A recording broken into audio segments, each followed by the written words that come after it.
آداب، بانگی طرح میں ایک بار پھر خوش آمدید۔ میرا شاعرانہ مزاج نہیں ہے، شعر وغیرہ مجھے نہیں آتے، لیکن ایک گانے کی صورت میں مجھے یہ پتہ ہے مدعی لاکھ برا چاہے تو کیا ہوتا ہے، وہی ہوتا ہے جو منظور خدا ہوتا ہے۔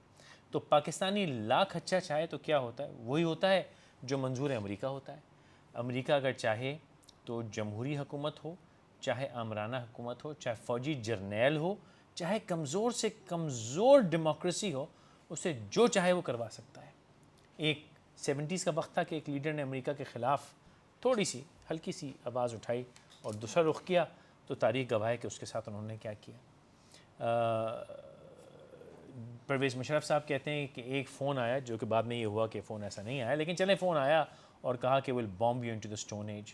وہ ڈر گئے، گھبرا کے کرسی سے اٹھ بیٹھے، انہوں نے کہا سر آپ ملک کا بیڑا کر کے پرواہ کوئی نہیں ہے ہمیں، کوئی آپ جیسا چاہیں۔ فون آ گیا تھا صاحب۔ تو نیٹو کی سپلائی پہ بھی بڑا زور لگایا، کیا دفاع پاکستان اور مولانا فضل الرحمان صاحب، Jamaat Islami, P T I, جرنیل بیشتر، سب نے دم لگا لیا۔ دیر سویر تو ہو جائے، کہتے ہیں اللہ کے گھر دیر ہے اندھیر نہیں، دیر سویر تو ہو جاتی ہے صاحب۔ اور معذرت خواہ میں فون بند کرنا بھول گیا اپنا، دیر تو ہوئی اس کام میں لیکن اندھیر نہیں ہوئی۔ اور اب دیکھیے اللہ کا کرم ہے، نیٹو کی سپلائی کھل گئی، اور اتنی شرمندگی سے کھلی کہ کائرہ صاحب جب کل ایکسپلین کر رہے تھے بھئی ہم پیسے کیوں لیں، جھگڑا وہ صاحب پیسے اس لیے لیں کہ نعوذ باللہ آپ کا خرچہ ہوتا ہے، کم از کم اپنا خرچہ تو وہ کہتے ہیں نا جو خرید ہے وہ تو لے لیں، اس پہ جیب سے تو الٹنا نہ دینے پڑیں آپ کو۔ لیکن وہ بھی ہماری سر کیا مجال کہ ہم وہ کریں۔ اور جو اپالوجی ہے وہ میں نے صحیح سے پوری نہیں پڑھی ہے، وہ اپالوجی بھی وہ امریکی انگریزی میں اپالوجی ہے پھیکی پھیکی سی، لیکن چلیں ہم اس کو اپالوجی کنسیڈر کیا کریں۔ لیکن پوائنٹ یہ نہیں ہے، آج کا موضوع میرا یہ نہیں ہے، نہ مجھے اس میں بحث سے پڑھنے کا کوئی شوق ہے کہ ہم نے نیٹو کی سپلائی کیوں کھولی، اس پہ کئی بات بحث ہو چکی ہے۔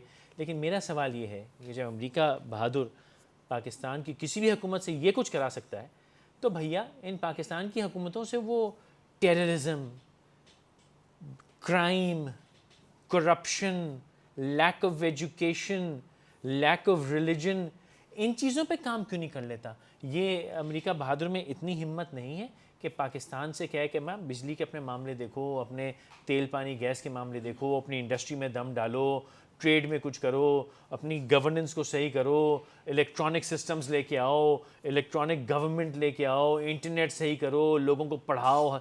یہ امریکہ کے بس میں نہیں ہے کہنا، یا وہ کہنا نہیں چاہتا، یا ہماری حکومتیں اسی کام کے لیے بھیجی جاتی ہیں جو وہ کر رہی ہیں، یا ہماری حکومتیں ان کو یہ کہتی ہیں کہ سر مائی باپ آپ یہ نہ کہیں، باقی آپ نے جو کرنا ہے سو کریں، ہم سے یہ نہ کہیں کہ اس قوم میں ترقی آ جائے، کیونکہ اگر خدا نہ خواستہ ترقی آئی تو پھر ہم کو ووٹ ہماری پھپھی دے گی کیا؟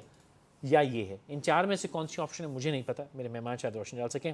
ایئر وائس مارشل ریٹائرڈ عابد راؤ صاحب، بہت بہت شکریہ اپنا وقت نکالا۔ ناز بلوچ صاحبہ پاکستان تحریک انصاف، آپ کا بہت شکریہ۔ اسد اللہ بھٹو صاحب جماعت اسلامی سے بھی تشریف لا رہے ہیں، تھوڑی دیر میں ہمیں جوائن کریں گے، ان کو تاخیر ہو گئی۔ راؤ صاحب میں نے کوئی غلط بات کی؟ اگر امریکہ بہادر میں اتنا دم ہے کہ ہم سے کچھ بھی کروا سکتا ہے وہ، اور ہم سب کے بچے انڈے وہاں انہوں نے گروی رکھے ہوئے ہیں، مال ہے چاہے بچہ ہے چاہے انڈا ہے، وہاں ان کے پاس گروی ہے، ٹھیک ہے، سب کچھ کروا سکتے ہیں، ہم سے کام کا کام کیوں نہیں کرواتے لوگ؟ دیکھیے آپ امریکہ سے یہ کیوں ایکسپیکٹ کرتے ہیں کہ وہ آپ کے ویلفیئر میں، آپ کی ترقی ڈیولپمنٹ میں کوئی دلچسپی کا اظہار کرے؟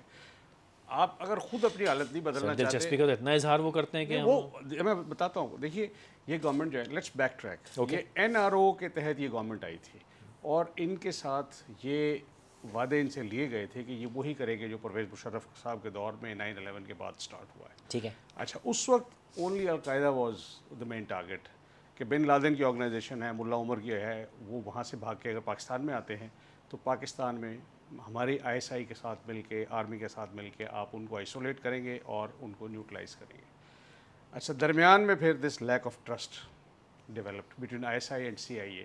سی آئی اے نے شکایت کی کہ جناب آئی ایس آئی ہمیں مکمل خبریں نہیں دیتی، یا ہم ان کو اگر بتاتے ہیں کہ فلاں جگہ ہم ڈرون اٹیک کریں گے تو یہ پہلے سے اطلاع لیک کر دیتے ہیں اور وہ وہاں سے بھاگ جاتے ہیں۔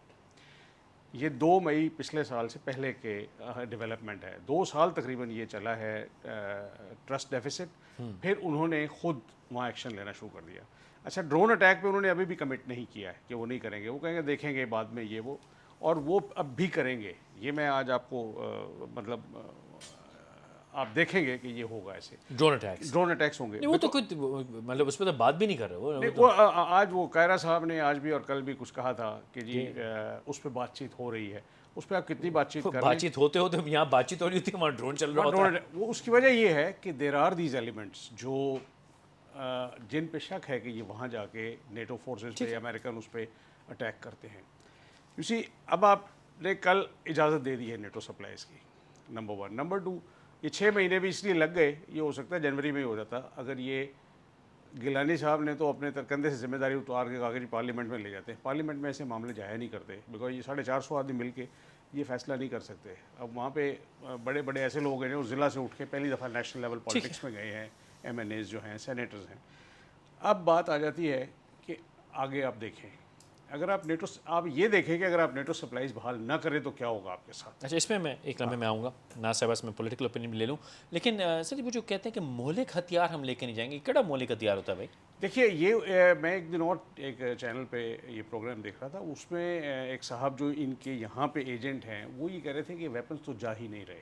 ٹھیک ہے، جب آپ نے انڈیا کو یہ سہولت دی تھی 2-3 سال پہلے، جب آپ ان کو یہ سٹارٹ کیا تھا کہ آپ نے موسٹ فیورڈ نیشن کا سٹیٹس دینا ہے اور ان کی ٹریڈ یہاں سے کھلے گی، اس پہ خطرہ تھا کہ وہ ان کو آپ ٹریک کیسے کریں گے. کیا آپ کے پاس کسٹمز کا اور ویجیلنس کا ایسا انتظام ہے کہ آپ یہ جان لیں کہ اس کنٹینر میں کیا جا رہا ہے اور یہ واپس آئے گا بلوچستان میں یا کچھ اور، اس کی گارنٹی ہے. یہی چیز اب آپ ان پہ اپلائی کریں. تو ان صاحب کا کہنا یہ تھا جو ایجنٹ تھے کہ مہلک ہتھیار جاتے ہی نہیں تھے. اس میں بلڈنگ مٹیریلز تھا، کنسٹرکشن کا تھا، ہیوی مشینری تھی، کھانے پینے کا سامان تھا اور کتابیں وغیرہ بھی تھیں جو 80s کے جہاد میں جو امریکہ CIA کے چھپ کے آتی تھی، جس میں وہ میتھمیٹکس کی بکس میں بھی کہ 3-2 دکھاتے تھے، 3 رشین سولجر -2 گرے ہوئے is equal to 1 Russian soldier standing. تو وہ والا میتھمیٹکس پڑھایا گیا تھا ٹرائبل ایریا. تو ابھی وہ مہلک ہتھیار جو ہے وہ مہلک ہتھیار تو they are lifting by air, they will not risk sending from here. Yes, spare part جا سکتے ہیں، ہیلی کاپٹر سے اسپیئر پارٹ جیسے. تو آپ یہ کہتے ہیں کہ ان کا اس میں کوئی انٹرسٹ نہیں ہے. میرا آپ سے سوال یہ ہوگا، ایک چھوٹا سا وقفہ لینا میں بات آتا ہوں کہ آپ سے کہ کیا ہماری گورنمنٹ کا یہی مقصد تھا لگائے جانے کا، یا وہ کہتے ہیں کہ مائی باپ آپ نے جو کرنا ہے سو کرو، اس ملک کو خدا نخواستہ صحیح نہ ہونے دینا کہ ہمارا راج ختم ہو گیا. ایک چھوٹا سا وقفہ لیجیے.